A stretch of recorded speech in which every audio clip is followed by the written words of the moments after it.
This channel does not promote or encourage any illegal activities. All contents provided by this channel is meant for educational purpose only. So yun guys, welcome back sa aking YouTube channel. So it's me again, Master GTV. So for today's video guys, yan, may panabago na naman tayong vlog or tips na ipapamagi sa inyo. So ayun nga guys, madami kasing nag-PPM sa akin, ganito ganyan. So about dun guys, tinatawag nating pag-hack ng Facebook. So guys, pasensya na kayo, hindi ako marunong mag-hack ng Facebook. So dun sa mga na-hack yung Facebook, kaya na-hack yung ating Facebook is meron tayong pagkakamali. So legit ba yung pag-hack ng Facebook or hindi? So dito pag-usapan natin. So yung pag-hack ng Facebook is legit. Ayan, legit yun guys. Alam niyo bakit? Kaya tayo na-hack guys kasi doon sa pinaka-Facebook account natin guys is hindi natin nalalagyan ng email or address. Ayan. So bakit kailangan ba o importante yung email address tsaka yung contact number?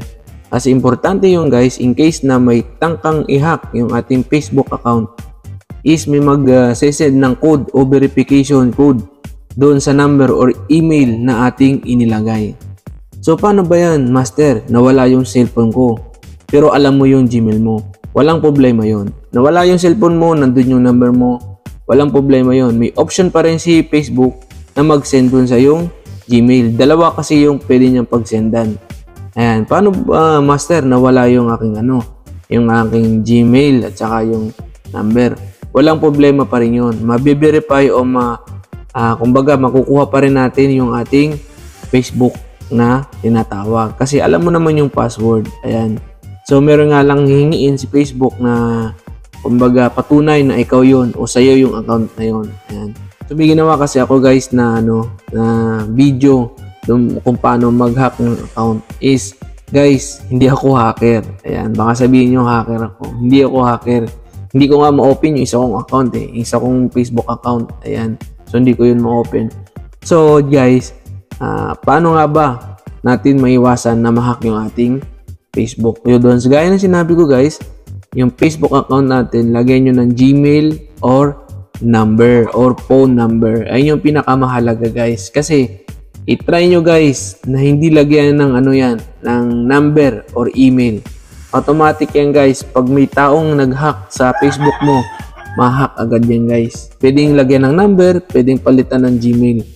Ayan. Kasi nga, is hindi mo nalagyan ng Gmail o ng number. Ayan. Kaya doon sa nagtatanong, legit ba mag-hack ng account? Legit kung hindi mo malalagyan ng ng number or Gmail para sa mga verification code, 'di ba? Pero kung meron kang verification code or number, so hindi yan guys ma-hack.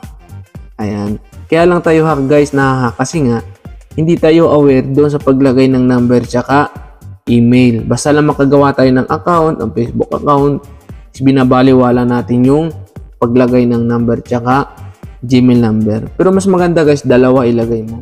Email or number. Yan. In case na kumbaga mawala yung cellphone mo, so pwede mo naman ilagay yung Gmail mo. So mag-send pa rin ng code o verification code dun sa Gmail mo. Ayan. So yun.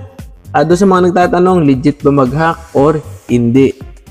Ayan. So legit naman talaga yan guys. Kung gusto mo mag-hack ng ibang account. Ayan. So ako guys, hindi ako nag-hack ng account. Ayan. Doon sa mga nagsasabi na hacker ako, hindi ako hacker guys. Kaya lang na-hack yung account is dahil nga walang number or Gmail address. So yun guys. Sana nakatulong yung advice ko na to doon sa mga nagtatanong na, boss, paano ko ba ma-hack yung account ko? Kasi nga na-hack na ng iba. So hindi ko na yun guys ma-hack kasi wala rin naman akong authorized para i-hack yung account nyo. Ayan. So yun, sana may natutunan kayo sa video na ginawa natin na to. Ayan. So yun guys, hanggang dito na lang. Peace out. Alright.